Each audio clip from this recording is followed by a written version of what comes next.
Good evening, ladies and gentlemen. Thank you and welcome to our February 23rd, 2023 Planning Board meeting. We are happy to have you here tonight, and we have an exciting meeting, and we're glad that you're a part of it. I would like, before we get into it, that we do have a new board member, Mr. Vernon Weatherholt, right? Thank you and welcome to our Planning Board. We'll give you a chance at the end, and you can share a little bit about yourself.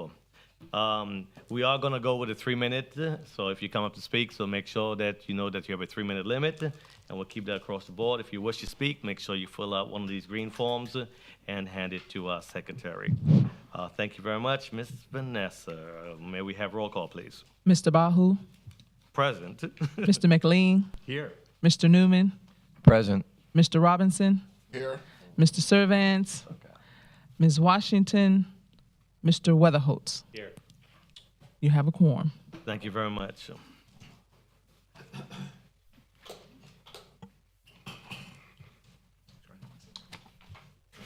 Okay, we have,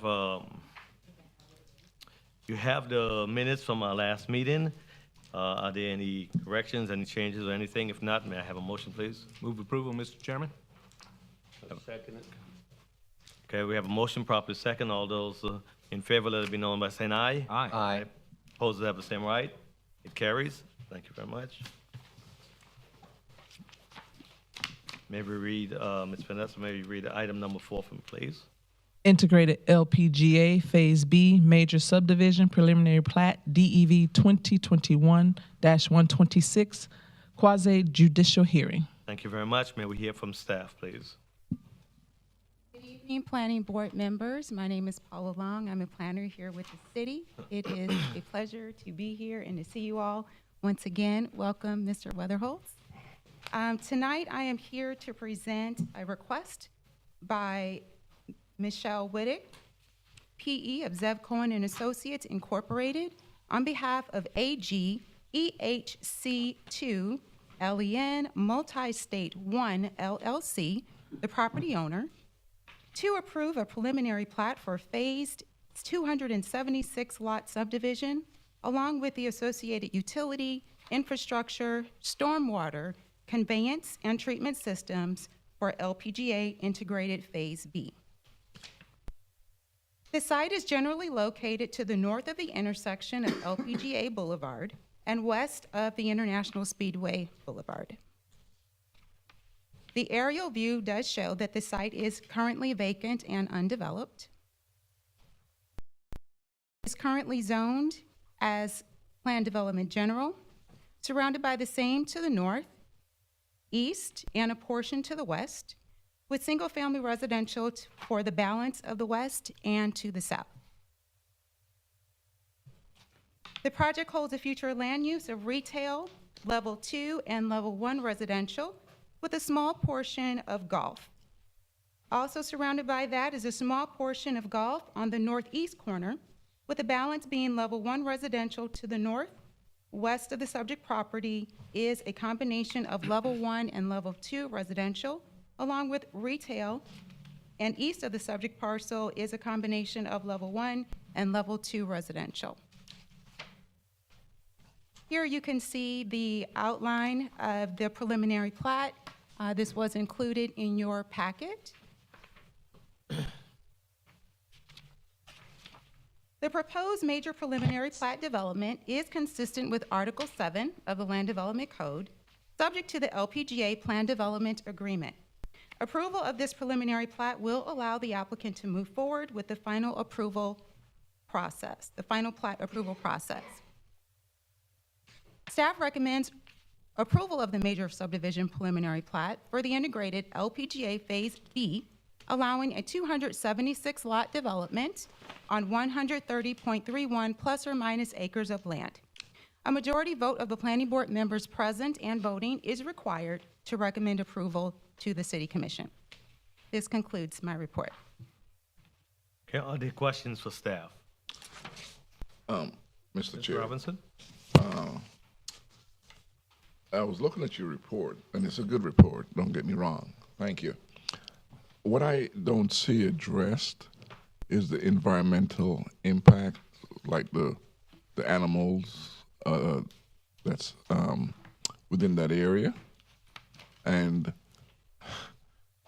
is this the last empty acreage that's out there? Oh. So What I'm saying, maybe Mr. Dennis can address the issue of, am I asking the right questions at the right hearing in terms of the environmental impacts with animals, and it's not addressed in the report, or should I wait for the applicant, Mr. Ben? I think you should ask the applicant the Okay. question, and then I can comment after. Oh, okay. Yeah, because what I went into Margarita Villa, and they had sections that was set aside for environmental issues and animals that they can, coexist. And I would love to see where the applicants would indicate inside their care for the future. What are they, I mean, it's good that they're setting out all the LDC rules and stuff, but I'd like to let me see where they say, hey, you know what? We set aside X amount of feet for the animals, or the animals' impact is going to be minimal, or, we want them to coexist. Am I okay with that? So the applicant is here Okay. to be able to ask those questions of, Okay. but generally, as this has come up previously, in the plat process, that's not what this particular part is for. During the process where the site plan development occurs, that is the time when those types of things will be addressed. So it's not really a part of this particular part, but the applicant is here to be able to answer the questions that Yeah. you may have. I wanted to start the discussion in the beginning, so when we don't get to the end and it's like, oh, it's too late. We've already submitted all that. So, I'll put that out there. Thank you. And if I may, I'm sorry, Mr. Robinson, if I may, this phase of the development is just part of the larger development, which is almost 400 acres of property. And I think the total number of units on the 400 acres is about 600 total units. So there's a lot of area within that 400 acres that are actually not being developed with the residential. So there is a mix of the open space and the environmental area, plus the working with the residential within that development. So Yeah, but eventually we're going to get to those 600 acres or 600 lots. well, and what I was saying, and 600 lots on 400 acres. It's not a whole lot. It's about one.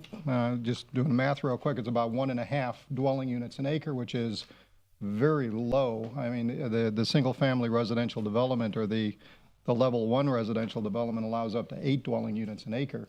So what you're finding is the rest of this area that's not being developed is undeveloped property. And that's, if you're looking for areas for the animals, those could be possible areas.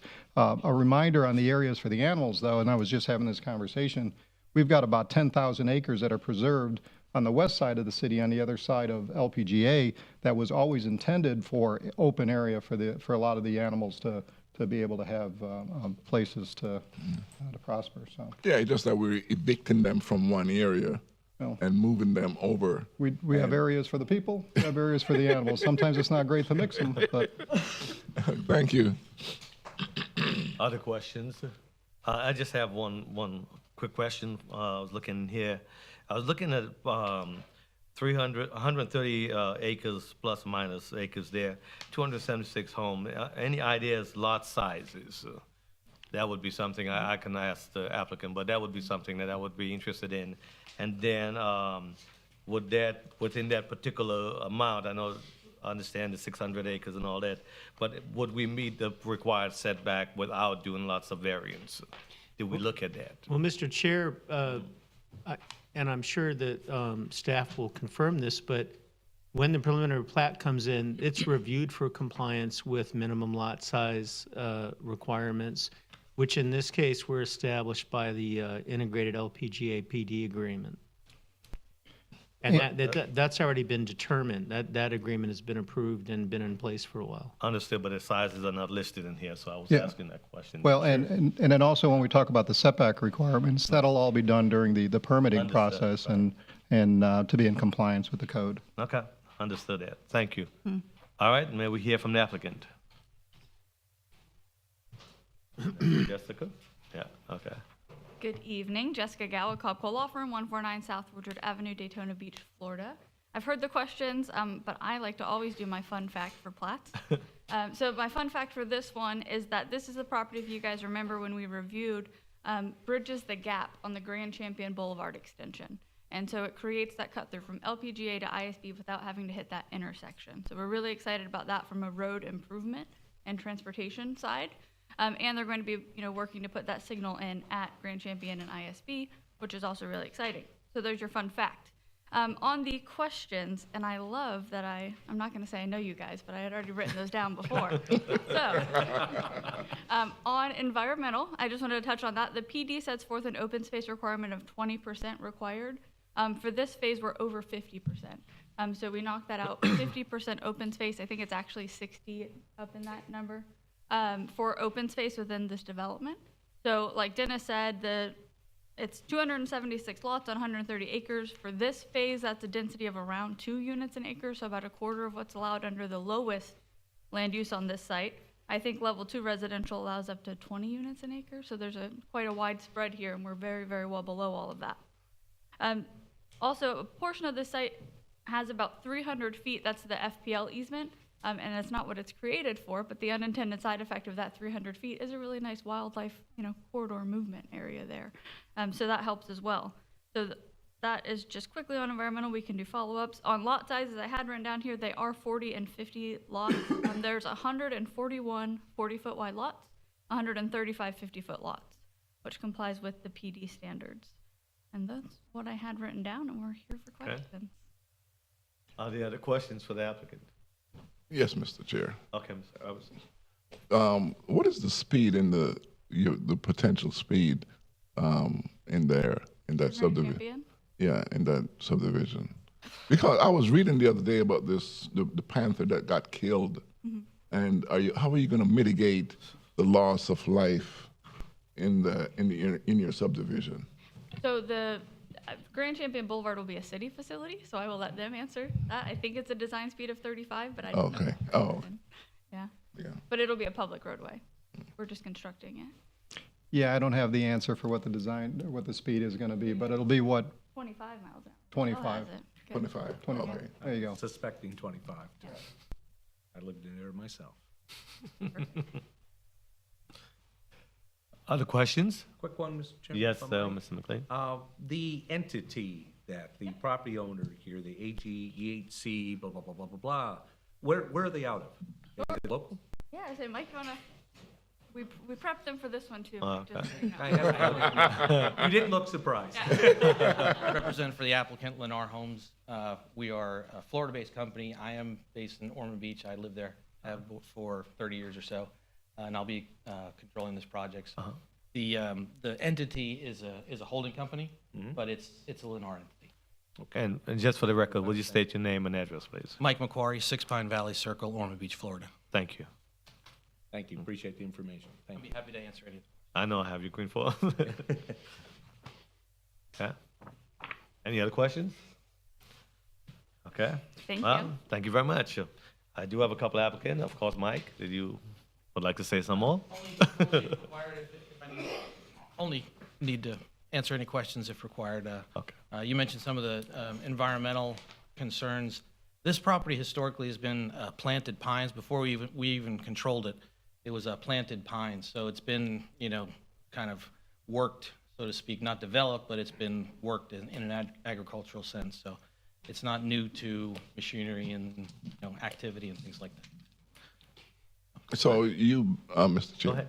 So you being a resident of Volusia County, you are interested and support the future that we have some green spaces. So while you oversee this project, you will be emphasizing that, so that my kids and your kids can have some green? I'm sort of the gatekeeper. Okay. I'm able to control concerns like environmental. Actually, I was the founder of the environmental club at my college, Georgia Southern University. So I was also a member of the planning board, environmental advisory, and historic preservation. All those boards I was a member of. So I'm kind of I'd like to keep the industry correct from the inside. Okay, But yes, I am concerned about all this. okay. I'm glad that you're local too. Yes. Yeah, Thank I you. was going to say, if we have further questions online, so it's nice to know we have a local contact that we can talk to. So that's commendable. Thank you. Thank you very much. I also have Miss Michelle W. Only if you need, okay. All right. I don't have any other speakers for or against this issue. Or anyone else would like to speak? Nope. May I have a motion, please? Yes, sir. Mr. Chairman, move approval of agenda item number 4, major subdivision preliminary plat, DV 2021-126, integrated LPGA Phase B, major preliminary plat. Second. Okay, I have a motion properly second. All those in favor, let it be known by saying aye. Aye. Opposers have the same right. It carries. Thank you very much. Motion passes. Have a good day. Nice meeting you. Have a good evening. Ms. Vanessa, may we have item number 5, please? Item number 5, Halifax Hospital Medical Center, Phase 2, Major Subdivision Preliminary Plat, DEV 2023-002, Quasi Judicial Hearing. May we hear from staff, please? Hello again, Hi. as if you didn't just see me. Tonight, I am here for the second time to present a request by Darren Elkind of Paul Elkind Brands and Paul Attorneys at Law on behalf of Halifax Health Medical Center, LLC, property owner, to approve a preliminary plat for subdivision into 2 lots. The subject property is generally located on the west side of Clyde Morris Boulevard and south of Dunn Avenue. As you can see on the aerial, the property is currently vacant and undeveloped. It was previously, there was a building there previously, a parking lot, remnant still exists. Most of us kind of use it as a cut through to get through to Dunn when we come from the medical center. So if you're in the area, you understand that. The property is zoned as planned development general to the surrounding by the same to the west, south, with a portion to the northeast, also planned development general. The balance of the property to the north is actually hospital medical. The project does hold a future land use of mixed use, surrounded by the same, with the majority of the land use north of the subject property being hospital use. The preliminary plat, as you can see, portion 1 for the first lot and 2 shows the green section for the second lot. And as you saw in your packet, the details of what that actual subdivision is going to look like from the preliminary plat map. The proposed major preliminary plat development is consistent with Article 7 of the Land Development Code, subject to the HHMC Plan Development Agreement. Approval of this preliminary plat will allow the applicant to move forward with the final approval plat process. Staff does recommend approval of the major subdivision preliminary plat for the Halifax Health Medical Center, allowing development of 2 lots on 93.518 plus or minus acres of land. A majority vote of the planning board members present and voting is required to recommend approval to the City Commission. This does conclude my report, and the applicant is here for any questions. Okay, may we hear, do we have any questions for staff? Quick one, Mr. Chairman, if you don't mind, Paula, just, and you may or may not know this, but I'm curious on page 2 of the staff report, it talks about the plat, the developments that allow the applicant to move forward to eventual sale and redevelopment of the site that had previously been destroyed by fire. What was destroyed by the fire? You know, that's a typo. That actually, You know how we use these as templates for what we've done before, so I apologize. I didn't realize that I left that in there. That was actually, if you remember my last time that I came here, that was related to a different property, but that was not this one, so I do I apologize. do remember that. I was like, Yes, okay. Yes. Gotcha. All right. And if you go to the next page, page 3, it talks about the majority of the land is currently vacant. The majority is currently vacant. Well, what is there currently? so right now, the property actually, and I can go back to, so you can see where there was previously a building there, and there are remnants of a parking lot. It's not actually really developed for the parking lot at this point, it's just what's left over. So that's what it is. You can actually see it there, and the lines are still there to a degree, but It's there, but not developed. But Exactly. it's there. Okay. if you drive through that parking lot, you'll have to be careful. There are lots of potholes. Got it. Yes. That's off the list. Thanks. Thanks, If I Paul. remember correctly, it used to be an old hospital. Yeah. Any other questions? Yes, Go I ahead. have one. Since there was a building there, is there any infrastructure still in place? Usually when the property is demolished, all of the infrastructure is removed at that time. Was not here at the time when that property was there, and I know that in previous years, now the way that it's done, all the infrastructure and everything is taken out. But if you can actually see that, there's like even almost a little bit of the foundation that was still there. So it's very possible that some of that infrastructure is there. Dennis may be able to speak to that. I just wasn't here at that time, and I know what we were doing previously versus how we do now. Yeah, and as far as any utility infrastructure that might be available to them, they're going to have to upgrade when they come in for their site plan to meet all current code requirements and their connections. And typically, it's probably going to occur someplace along the right-of-way where the utility connections are. I would imagine when they do the demolition of the building, they're removing a lot of that. Yeah. Because the biggest thing would be of interest is the stormwater. And I noticed there's a retention area there. And would they be subject to be able to use that retention area, or do they have to reallocate something?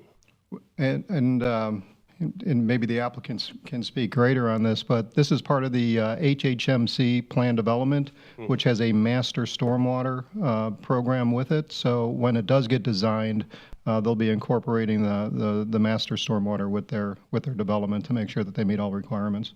Because see, the requirements on new development, they've changed somewhat in this past year with the problems that we've had in flooding. And I'm very familiar with the location and the site. And it's always, I think, prudent to maybe go one step above of, what we have that was available and what was approved.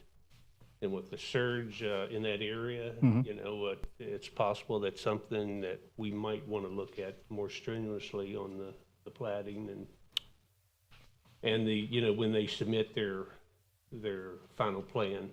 Right.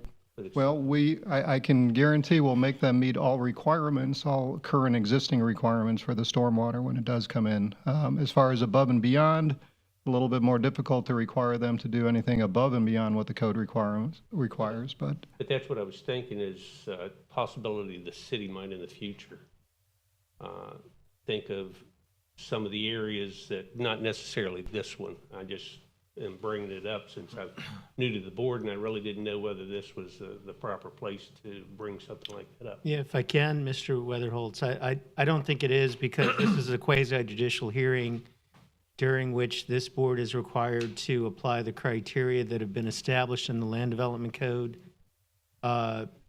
And so the time to talk about policy would be during commissioner comments, or if you want staff to schedule something as an agenda item, you could do it that way too. Yes, sir. Yeah. All right, no more questions. May we hear from the applicant, please?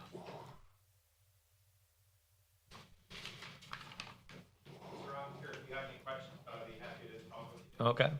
Are there any questions for the applicant? I'll introduce myself for the record. My name is Aaron Elkan. It's my pleasure to be here on behalf of Halifax. Yes, sir. Thank you. And I love your presentation, by the way, with Okay. the colors. I've just a Mr. McLean? quick question. Darren, nice to meet you. Likewise. Curious, is your your firm here local to Volusia County? I'm not familiar. Yeah, yes, sir. We're on the west side of the county, in DeLand. I've been there myself 28 years.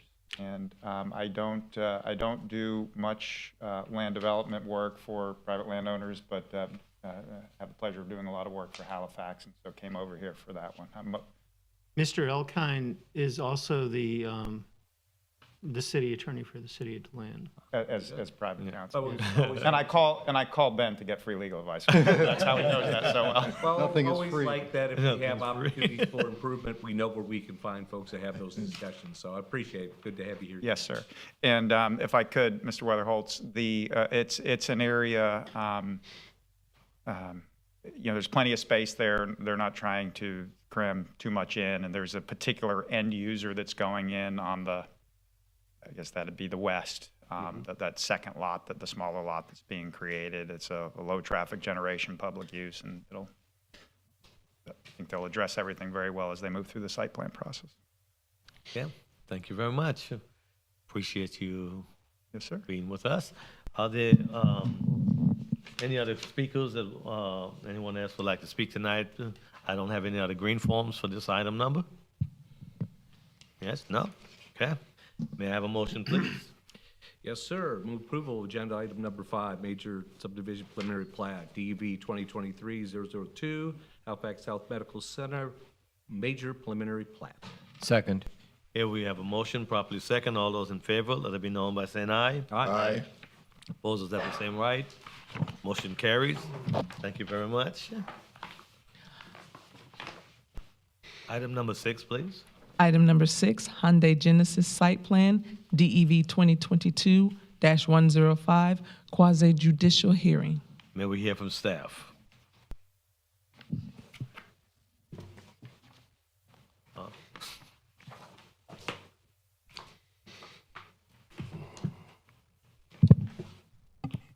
right. Good evening, board members. Good evening. Hannah Ward, senior planner with the city. All right, this is a request by Parker Minchenberg, PE, with Parker Minchenberg and Associates. It's on behalf of John Hall Chevrolet Incorporated, who's the property owner, and it's to approve a major site plan for the demolition of the John Hall Used Car Supercenter. That's 10,575 square feet, and the construction of a two-story, 36,525 square foot Hyundai dealership and accessory car wash at approximately 1,401 square feet and all associated site improvements. So the site is located at the northwest corner of Nova Road and Madison Avenue. The address for the property is 700 North Nova Road. The aerial view of the property reflects that the site is predominantly fully developed. There's the John Hall Used Car Supercenter, which I thought had been vacated by this point, but they are still operational. The future land use on the property is retail, and the zoning on the property is split between the John Hall Chevrolet PCD on the south half of the property, business automotive zoning designation on the north half of the property, and there's a corner of the property which will comprise phase 2 of the development, which is currently within the MFR 20 zoning designation. So in 1994, the City Commission approved the John Hall Chevrolet PCD, and that rezoned 1.95 plus or minus acres to allow for an automobile sales and service facility to be developed. This rezoning encompasses the southern half of the property now being developed as the Hyundai Auto dealership. The northern half has the zoning of the BA, which also does permit the development of an automotive dealership. And since 1994, the site has pretty much been operational as the same dealership. So phase 1 would comprise the primary structure, the Hyundai dealership, which is zoned on the area that's BA and Plan Development General. Phase 2, if approved, would comprise the car wash, 1,401 square feet, which is currently in the area zoned MFR 20. And there is a Plan Development General rezoning application in staff review that will cover the entire site, but will specifically authorize the car wash on the portion of the property that is in the multifamily zoning. As you can see here, the site plan I pulled up on the screen, the building is shown in red.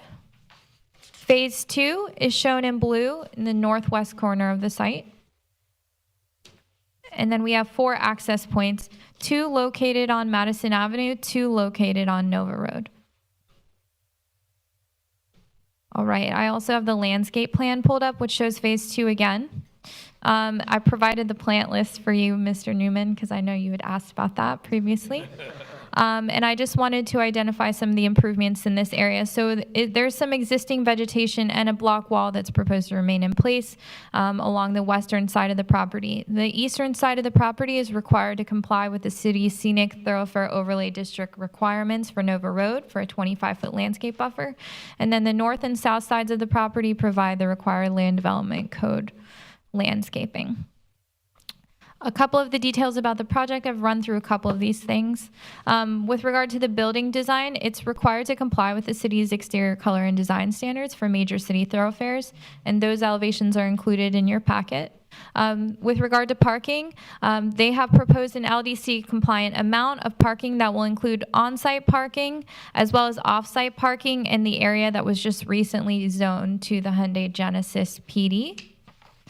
That's on the south, to the south of and across the street from the property.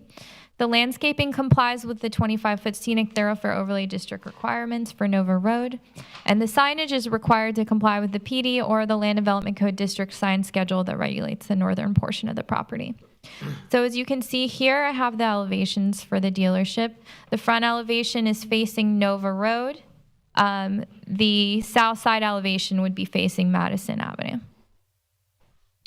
So, provided the planning board accepts this site plan, staff recommends approval of the Daytona Hyundai Auto Dealership to allow for the construction of a 36,525 square foot dealership and accessory car wash to be constructed as phase 2 of the development. And a majority vote of the planning board members present and voting is required to approve this application. And this concludes staff's presentation. Okay, are there questions for staff? Just a couple, Mr. Chairman. Hi, Anna. I just want to be sure I heard you right. We are not tonight approving the phase 2 rezoning. It's not approving the phase 2 rezoning. That was just to identify that if the rezoning gets approved, then they will be submitting, the car wash is contemplated by this site plan application. Okay. And in doing that, this might be more of a Dennis question. Why not wait until that review process is over as opposed to separating them? We could deal with everything. Well, we've actually asked them to put the phase 2 on the plan, so when they do come in and the zoning is appropriate for the use.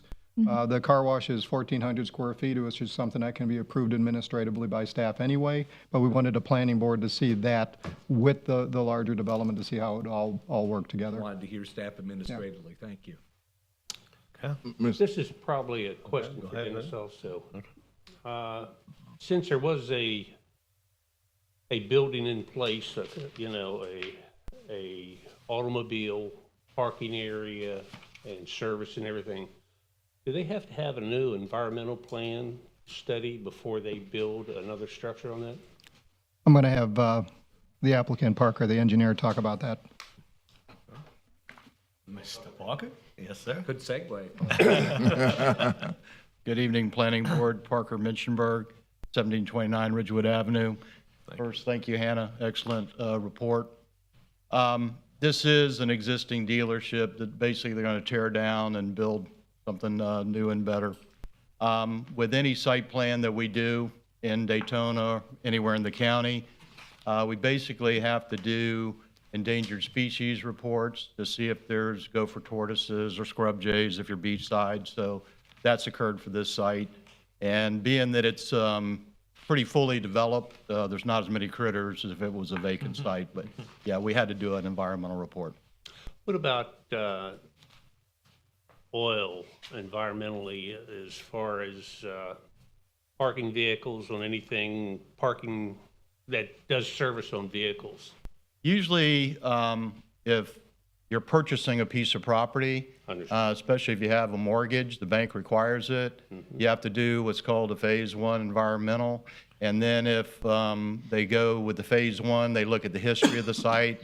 And let's say it was a gas station historically that had been torn down, then they'll do monitoring wells, test the water, things like that.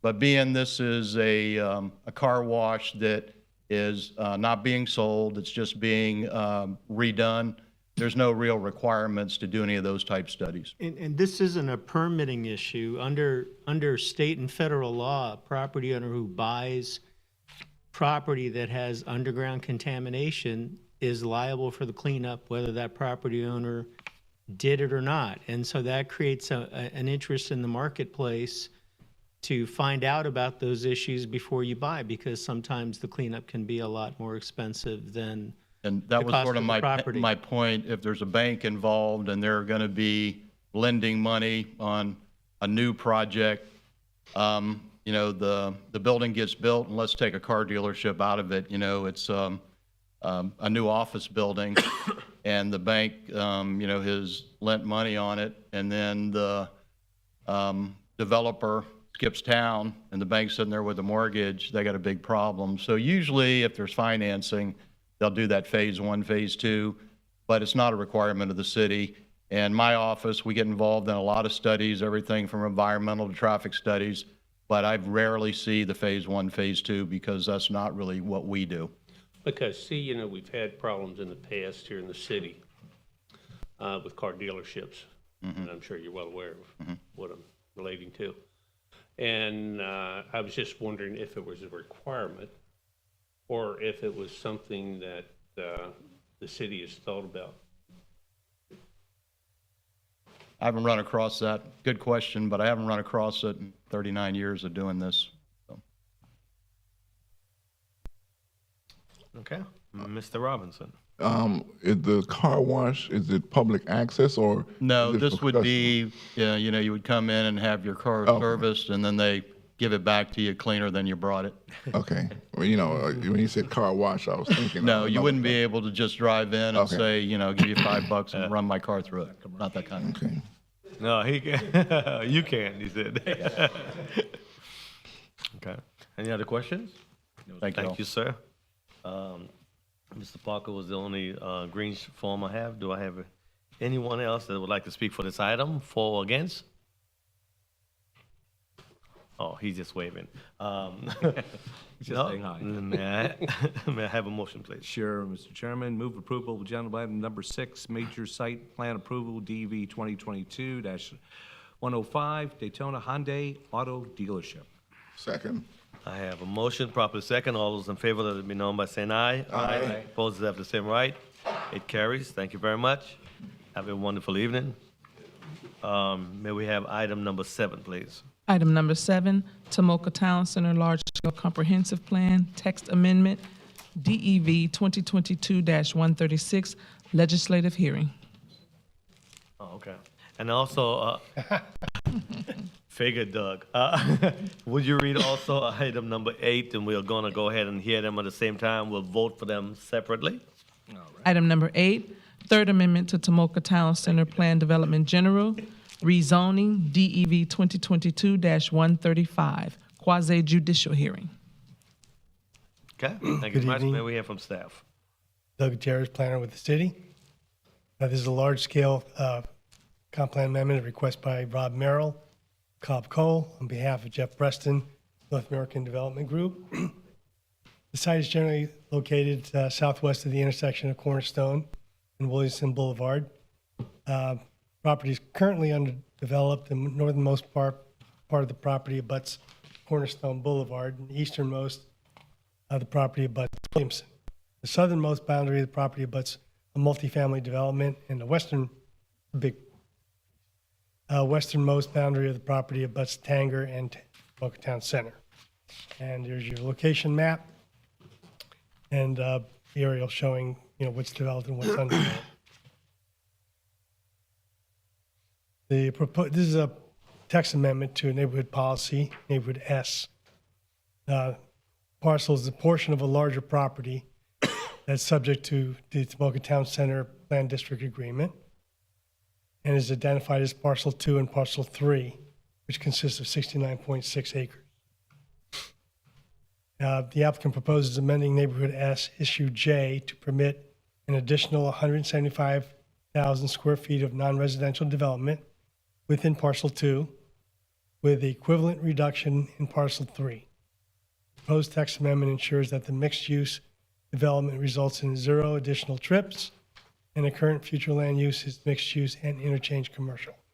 And in a nutshell, next paragraph, in order to limit the overall intensity of the developments of the text amendment, the issues I and J will allow for an additional 175,000 square feet, I missed the zero there, of non-residential development within parcel 2 and an equivalent reduction in parcel 3. And I'll show you the next slide where parcel 2 and parcel 3 are located.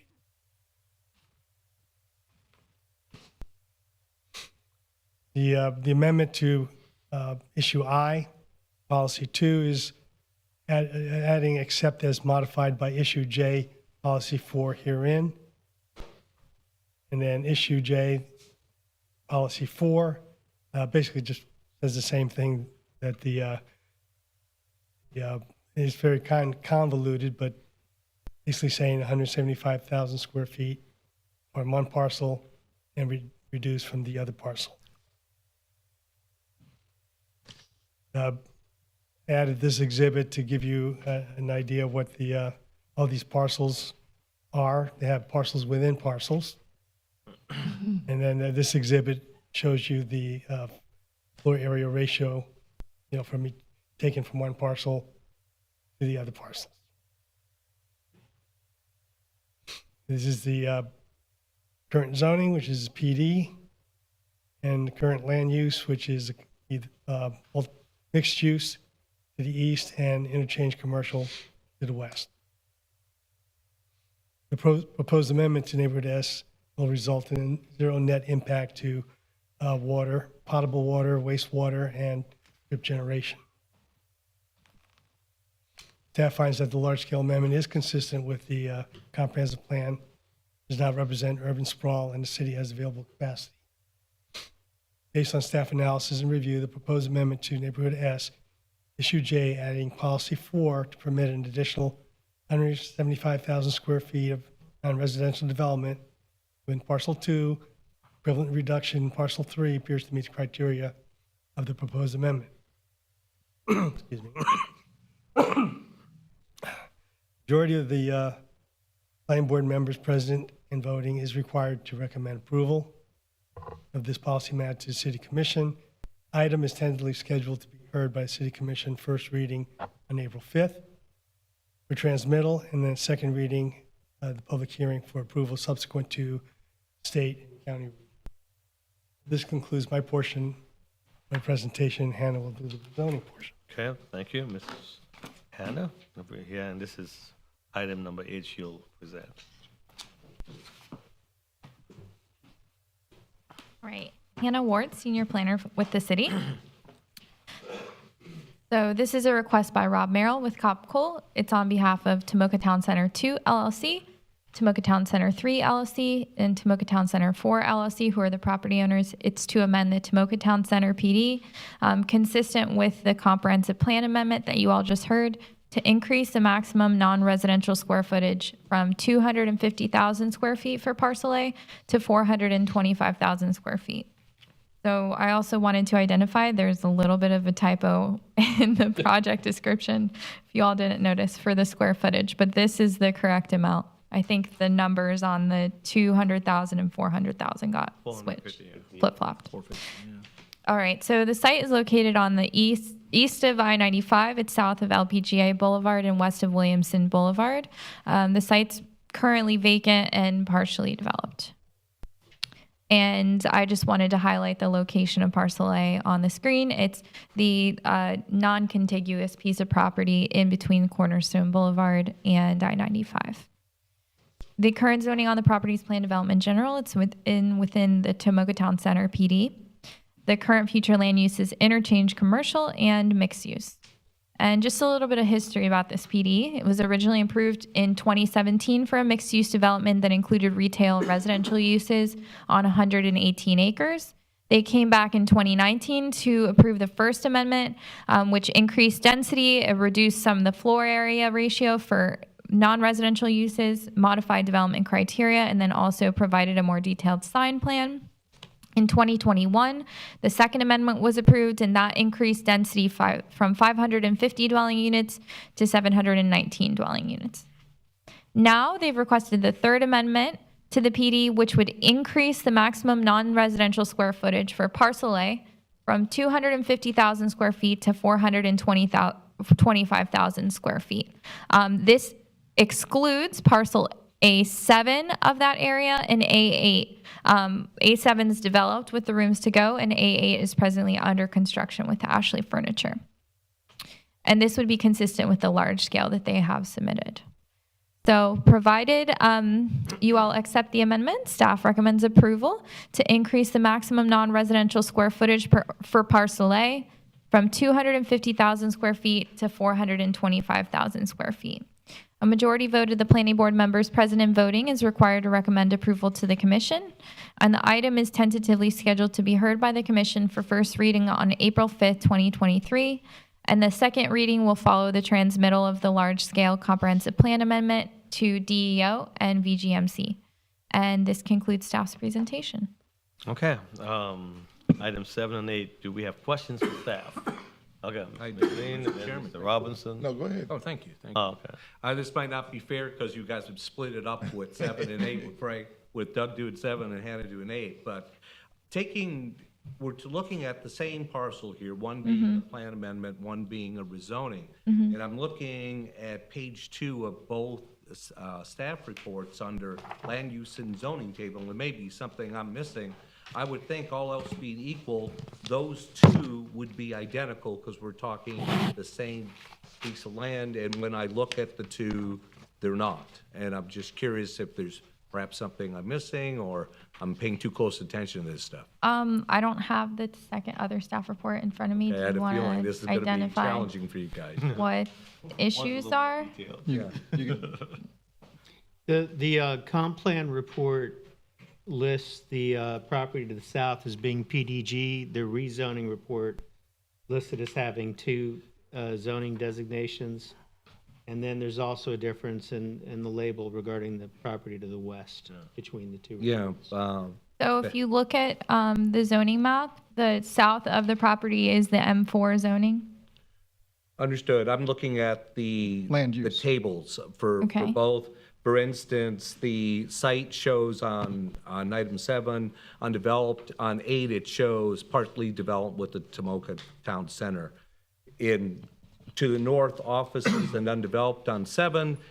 Right. On 8, we're talking Culver's and Sam's Club and other things. My Okay. point is, and I'm not Right. being accusing at all, I'm just trying to understand if there's a reason for distinctions. I would think all else being equal, those tables be exactly the same. Right. Well, I can clarify some of the discrepancies. Tomoka Town Center is partially developed, so it shouldn't be vacant. Okay. There are no offices. There's offices to the north, but not directly abutting Tomoka Town Center. To the north of the parcel A piece is the Sam's Club. There is a Culver's there. And then there's a Twin Peaks in development along the south side of the Cornerstone Office Park, but the offices do not directly abut Tomoka Town Center. Okay, and I'll save you from the rest. I think we can safely say that because we're talking the same parcel, Right. however we interpret that, Right. it should be They should be consistent. consistent. Wonderful. Yes, correct. That's the point I was making. Thank you. Okay, Mr. Robinson? My question is about the impact. Maybe, Mr. Dennis, you can address this. And I apologize for not calling you earlier, like you said. But if we have nothing there now, and we're going to put something there in its place, right? We're going from 0 to plus. How can we say that there is there's zero impact or net change? We're going to put more offices or retail, right? We're going to be using that empty lot. So now we're going to put buildings and people I and think you're traffic. referring, the no impact statement is in regard to the comp plan. The current comp plan authorizes certain level of density and intensity. The statement, I think, is that based on the changes, there's no increase in those two features of the property compared to what the comp plan currently. Okay, so in other words, we're just shifting around the numbers because we were putting, Correct. It's moving around. Now, there will be an increase in the development, so there is a vacant lot there right now. And that's the time when we take a look at a site plan that comes in, we look at the impacts of what it is that's coming in, and then we address those impacts. We look at the concurrency for the traffic and the water and the sewer. All of that is done at the site plan level Okay. when the development comes in. But yeah, Mr. Gross was correct. The land use provides what the maximum would be permitted. And in this case, we're shifting it from this area to that area, what the maximum is permitted. So, Okay. so that stays the same. I was just curious about how we were going to put something where there was nothing, and then we say there is zero net. And that's what the land use does. It established what that maximum could be. So we're And taking so that's away, not changing. we're taking away homes, and we're going to exchange it for retail. So Well, in this shouldn't- case, we're taking retail from this part of the development and moving the retail to this part of the development.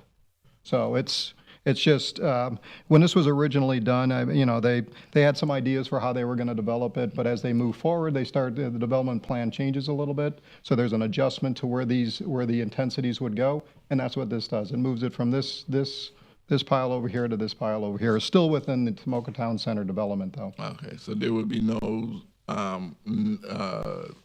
plus impact. No net increase in our square Usage. footage. Yeah, our non-residential square All footage. right. Because, I'm looking at all those developments, and we live over there, and it's like, wow, the traffic already is bad. The flooding is going to get worse for the older developments, and it's just a lot of people over there. Oh, my God. Thank you. You're welcome. Other questions for staff? I live there, you're right. You live- Not, may we hear from applicant, please? Applicant? Come on, Rob. Rob Merrill for the record with Cobb Cole. Sounds like you guys have pretty much flushed this out completely, but I'll tell you historically, we did this originally back in 2017, and we probably should have just had more flexibility in this allowance. So we've had to do these amendments as a result of the market kind of changing the need there. But again, Milverton, we're not adding anything. We're just moving stuff around. It's that simple. This one's pretty straightforward. And you did remember, though, when you were talking about the change for some residential versus commercial, the previous amendment, we did that. We added some residential and decreased some of the commercial. This case, it's just apples for apples. It's moving commercial from one place to the other. Okay. That simple. Okay. Questions for the applicant? Thanks. Yep. Thanks, guys.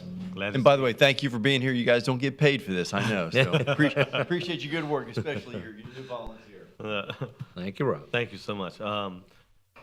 Is there anyone that would like to speak for item 7 or item 8? I don't have any other green forms. For or against? Okay. We're going to do these separate. Item number 7, may I have a motion, Right. please? I'll be glad to, Mr. Chairman. Move to approve agenda number 7, large-scale comp plan amendment, DV 2022-136, Tomoka Town Center, LSCPA. Second. Okay, we have a motion properly second. All those in favor, let it be known by saying aye. Aye. Opposed, have the same right. It carries.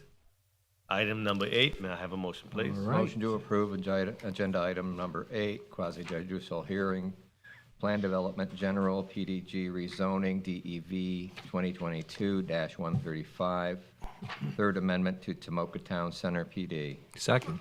Okay, we have a motion properly second. Item number 8, all those in favor, let it be known by saying aye. Aye. Opposed, have the same right. It carries, passes. Thank you very much. Thanks, everybody.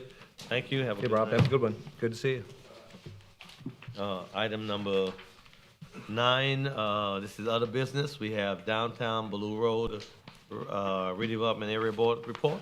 Did not meet this month. Okay. 9B, Midtown redevelopment area board report. Not here. Item number C, Beachside redevelopment area board report. Not here. Number 9, public comments. I have Mr. John Nicholson.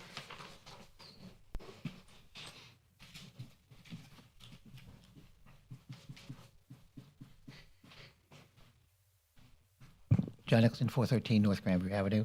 The other day, I was waiting for a Sunday newspaper at the 7-Eleven. They were running a couple hours late. And while I was waiting, across the street is the Maverick. It's 7 stories high and about 200 feet long. There's a project coming down the pike that is going to be 7-story garage on the ground floor, 300 feet long, and another 28 or 20 some odd stories above it for condos. It's up by Steve's Diner. Now, standing there, I looked at it and I just happened to see a comment in the paper that had a picture of it. And when I looked at it, I looked at the landscaping in front of it. Now, across from where I live, there is the Ocean Walk and the Wyndham. They have 18 inches from the sidewalk, and then the parking garage goes up. You notice you're standing next to a parking garage. This property has 2 properties on either side, which are tall, thin columns. One sits back about 20 feet. The other one sits back about 50 feet. It appears in the paper that this one will sit about 5 feet back. It is going to be massive block wall construction for the parking garage, and then the condos will sit on top. Now, the condos in front of us, because of during hurricanes, the wind has got to go somewhere, so it goes around it. So my neighbors and I lost our roofs, okay? It just goes pop, pop, pop, pop, and all your shingles vanish. The same thing's going to happen here, only worse, because instead of being just a small Wyndham, which is relatively tiny, and the old Hilton, kind of tiny, we were devastated for about maybe 400 or 500 feet. So past my house to the block behind me. This one will probably go all the way to the river because of the amount of sheer wind that has to come around it. I'm told that the planning department, they wanted to have 2 buildings. And the planning department says, no, one huge, massive building with this massive parking garage on the bottom. So what I'm asking you is there a way, when it comes to you, that you can have a presentation that I know they can do it computer-wise, what it would be like to stand 5 feet from a massive building, 300 feet long, 7 stories high, and what it feels like. Because that's what we're going to have to live with for 50 or 100 years until they tear it down for something else. So the neighbors are upset for a lot of different reasons because they would prefer a park. Well, that's never going to happen. There was an old hotel there, massive as it was, and there's got to be something built there. I just don't want the wrong thing built. And I'm having lived next to this thing for years. It's going to mean something because of the massivity. If you could just see that when it's presented. Thank you very much. Thanks, John. I don't have any other green forms as far as public comment. Thank you, sir, Mr. Nicholson, for that. Staff, and I know we have to vote, so. Yeah, I was just going to say that it's that time of year again. We'll be voting for chair and vice chair and secretary for the boards. So, and Mr. Baru, I believe that you've been serving for 1 year and you qualify for another year if you choose. Well, if that's the case, let's go ahead and make sure that our chairman has another year to do the great job he's done up till now. It'll be my pleasure to nominate you, sir. Thanks. Second. All right. Motion, properly second. We have to vote on each one? Yes. Okay, all those in favor, saying aye? Aye. Oh, that was easy. Thank you. All right, now we have to do the same for the vice chair. And you can also, Mr. Vice President. Vice chair, yeah. Oh, do we have nomination? Oh, if anyone want to nominate? Nominate Mr. McLean Oh, well, thank you. to serve again another year Okay, as vice chair. Thank you, sir. Yes, sir. Thank you. That's fine. all right. Any others? No? All those in favor, let me know by saying aye. Aye. Okay, Tough one. ayes have it. We also have to do secretary. Ms. Washington is not here. Can we vote for her with her not being here? Then I say nominate we Ms. do Washington. Anybody else want to be secretary? All those in favor, let me know by saying aye. Aye. Real quick. Quickly. Ayes have it, carry. So we'll Have Mr. Bahu will serve as president, Mr. McLean as vice president, and Ms. Washington as secretary for the next, or the upcoming year. Okay? What else, Dennis? That's all I have. Okay. All right, now we have board. Wait, I'm sorry, let me just make kind of one more comment. I know we talked about perhaps talking about stormwater and maybe doing something. I think what may be a good idea, and I'm not the stormwater expert in the city, that's run out of the utilities department. Yes. What we can do is we can have the utility department, somebody from them, come and do a presentation and talk about what they're doing, what the current status is, what they're doing, what's happening in the city, and then you can kind of get an understanding of where we are with the stormwater. And then if you want to move in a direction or suggest something, they're the subject matter experts and they can assist with what may be needed to get done. So if you like, I can try to schedule something and have a utility member present to do a presentation for the board. I'd prefer that, especially since I'm new on the board and some of the problems that we've had in the past. I think that would be an excellent idea. I'll set that up. It may not be at the next meeting, but we'll bring it in here so you guys can talk to them. Thank you. I do want to give say welcome again to Mr. Weatherhouse, and I'm glad to have you at our board and give you a chance to kind of speak and share with us just a little bit. My name's Vern Weatherholt. I've lived in the city for 11 years. I live over on Beachside, the last road in Daytona Beach. The mayor didn't know that I was in Daytona Beach until I invited him over to come. But I spent 3.5 years on the code enforcement board. I spent 3.5 years on the building board. I'm a licensed Florida general contractor. I'm a past public works director and a past utility manager for a large utility. But I'm very glad I've been interested in the planning board, and I look forward to seeing some of the problems. And I know that Daytona is going to vastly change in the coming years. And being able to see those and possibly help them, that's what I'd like to see. Thank you. Okay. Well, welcome. Glad you're here. Do we have an update on Mr. Sylvans? Tony, did we get an update? How is he doing? I don't know. Do you know? Yeah, I don't have an update for you. Okay. Well, again, continue to keep him lifted up in your prayers and your thoughts. I know last meeting he was not feeling the best, and so we want to definitely keep him up. All right, other board members? I just want to say thank you to our staff for working with our developers and bringing these things forward and making them so easy to approve and understand. Good job. I'd like to dovetail on Mr. Newman's comments. Paul's still here, and Hannah and Doug probably wanted to get out of here as soon as humanly possible, which I certainly understand. But I want to compliment you guys. You do always an excellent job, but particularly tonight, I noticed when there are arenas or areas of concern for the members, you guys take that extra time to address them, and I think that's commendable. So thank you. Thank you very much. If I can just add on that, and Mr. Robinson had mentioned this, if you do have any questions about the staff report in advance, a lot of times, we deal with a lot of different departments, a lot of different disciplines, and we may not be able to answer those questions at the meeting, but if you can present those questions prior to, we can talk to the proper staff members to be able to get you an answer that might be more appropriate and more correct.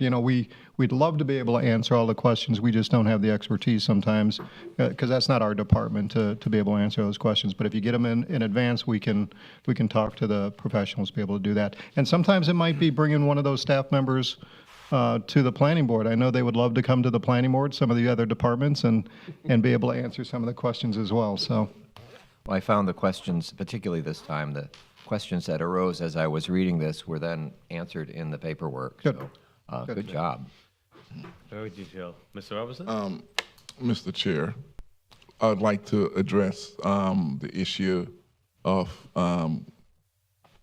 first of all, my sympathy goes out to the folks in Syria and Turkey for the earthquake.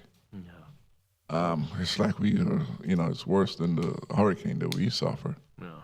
And we realized, or the officials realized that some of the buildings and the contracting wasn't done to standard, which caused a lot of death and destruction.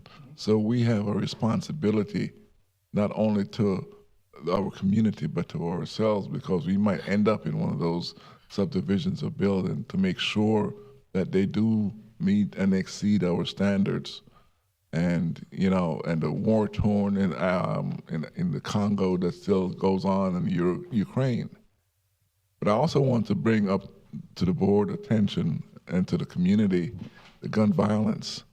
And it has hit close to home. And until it hits close to home, we just, we brush it off. But a friend of mine, family member, was involved in the shooting and the death of that little child in Orlando, which is only 45 minutes away. And we approve these expansions of our community, not thinking about the individuals that are here and what we can do for them in the mental health or any other social aspect. And we don't think about the folks that are coming in and what they are bringing to our community and our lifestyle and our whole life as it stands, our way of life. And while we're looking at all the paper, we ought to look at the human side and the environmental impact and the folks that are coming into our community. We are just expanding like we're on steroids in the developments, because the homeowner has an opportunity or it's a legal right to build. We ought to look at, yes, what are we building? Are we building buildings? Or are we building lives? Thank you, Mr. Chair. Oh, absolutely, absolutely. And just to kind of conclude a little bit tonight, Daytona, when I moved here, was family oriented. We want to keep it family. Many things have transpired. We've had different challenges, but I look at Daytona Beach as a family oriented place, a place that you would want to have some fun, build relationships, raise your kids, grandkids, whoever, and it's normally safe. I think as we go through and look at our comprehensive plan and all the things that we're doing, and as fast as we're building and growing, we need to keep that. What is it going to look at like in 10, 20, 30, 40, 50 years from now? And what kind of city will we have? Will there still be families running on the beach, or will we be running from the beach? These are things I think that we really have to pay attention to. I love the environment. I love our city. And I think we just need to kind of keep it family oriented as we as we do business. On the other side, we have to have platforms in order to get tax dollars and so forth, and I recognize that, but I think we ought to be selective in some of the things that we're doing so we can keep Daytona Beach as the world's most famous beach. Other than that, thank you very much. Meeting adjourned. Thank you, Mr. Chair. Have a wonderful month.